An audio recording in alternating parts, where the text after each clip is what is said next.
اکثر ہمارے ذہن میں یہ سوال آتا ہے نا کہ ہم اپنے سیارے کو جو ماحولیاتی مسائل درپیش ہیں انہیں ٹھیک کیسے کر سکتے ہیں۔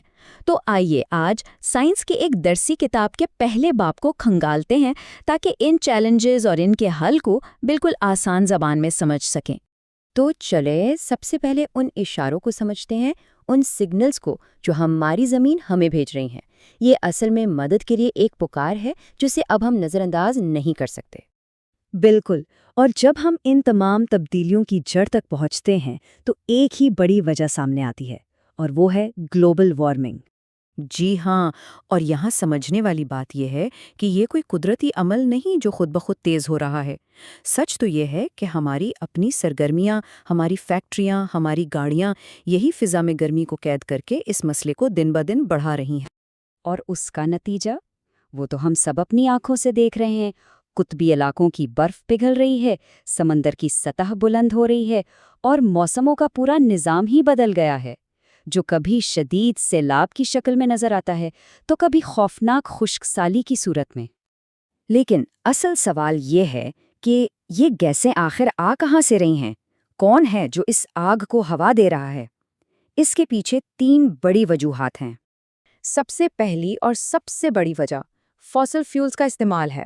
جب ہم اپنی گاڑیوں، فیکٹریوں اور بجلی گھروں کے لیے پٹرول، کوئلہ اور گیس جلاتے ہیں تو ان سے کاربن ڈائی آکسائیڈ جیسی خطرناک گیسیں نکلتی ہیں۔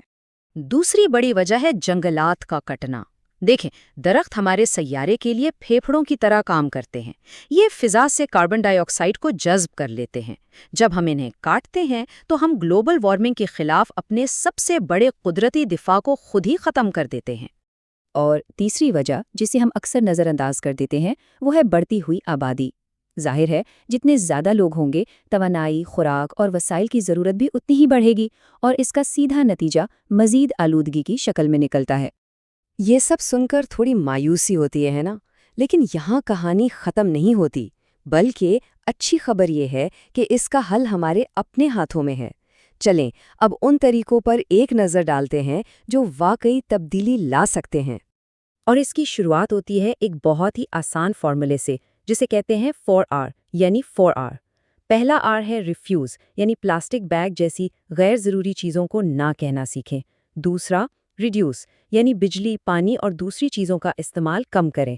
تیسرا ری یوز یعنی چیزوں کو ایک بار استعمال کر کے پھینکنے کے بجائے بار بار استعمال کریں۔ اور چوتھا ری سائیکل یعنی پرانی چیزوں سے نئی چیزیں بنانا۔ یہ چھوٹے چھوٹے قدم مل کر بہت بڑا فرق پیدا کر سکتے ہیں۔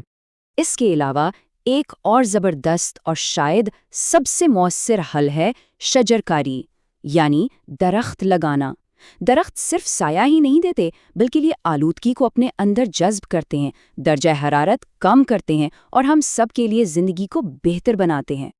اور یہ صرف کوئی تھیوری یا کتابی باتیں نہیں ہیں، اس کی ایک جیتی جاگتی مثال خود ہمارے اپنے ملک پاکستان میں موجود ہے۔ چھانگا مانگا کا جنگل، جی ہاں، یہ انسانوں کا لگایا ہوا جنگل ہے جو اس بات کا ثبوت ہے کہ اگر ہم کوشش کریں تو کتنے بڑے اور مثبت نتائج لا سکتے ہیں۔ اچھا، ہمارے کاموں کا اثر صرف موسم یا ہوا پر ہی نہیں ہوتا، اس کا سیدھا اثر ان جانوروں پر بھی پڑتا ہے جن کے ساتھ ہم یہ سیارہ شیئر کرتے ہیں، جن میں سے کئی آج خطرے میں ہیں۔ اور یہاں ایک بہت اہم بات سمجھنے والی ہے، جب ہم جنگل کاٹتے ہیں یا آلودگی پھیلاتے ہیں نا، تو ہم صرف ماحول کو گندا نہیں کر رہے ہوتے، ہم اصل میں ان جانوروں سے ان کا گھر چھین رہے ہوتے ہیں۔ مثال کے طور پر پاکستان کو ہی لے لیں، یہاں برفانی چیتے جیسے شاندار جانور اور دریائے سندھ کی نایاب ڈولفن، یہ سب آج ہمیشہ کے لیے ختم ہونے کے خطرے سے دوچار ہیں۔ لیکن شکر ہے کہ اس مسئلے سے نمٹنے کے لیے بھی ٹھوس قدم اٹھائے جا رہے ہیں۔ جنگلات کی کٹائی روکنے سے لے کر شکار پر پابندی لگانے تک اور ان جانوروں کے لیے محفوظ پناہ گاہیں بنانے تک کوششیں جاری ہیں۔ تو ہم نے مسئلے کو بھی سمجھا اور یہ بھی دیکھا کہ ہمارے پاس اسے حل کرنے کے لیے کیا طریقے موجود ہیں۔ اور سب سے اہم بات یہ ہے کہ یہ تینوں حل یعنی آلودگی میں کمی، درخت لگانا اور جانوروں کا تحفظ یہ الگ الگ نہیں ہیں، یہ سب ایک دوسرے سے جڑے ہوئے ہیں۔ جب ہم ایک چیز کو ٹھیک کرتے ہیں تو دوسری خود بخود بہتر ہونے لگتی ہے۔ اور یہ تصویر ہمیں سب سے ضروری بات بتاتی ہے کہ یہ ذمہ داری صرف حکومتوں یا بڑی کمپنیوں کی نہیں ہے، یہ ہم سب کی ہے۔ ایک پودا لگانے سے لے کر کچرا صحیح جگہ پھینکنے تک ہر ایک شخص اس تبدیلی کا حصہ بن سکتا ہے۔ تو بات یہ ہے کہ ہمارے سیارے کی کہانی ابھی مکمل نہیں ہوئی، اسے لکھا جا رہا ہے، اور آخر میں ایک ہی سوال بچتا ہے کہ اس کہانی میں ہم سب اپنا کردار کیا لکھوائیں گے۔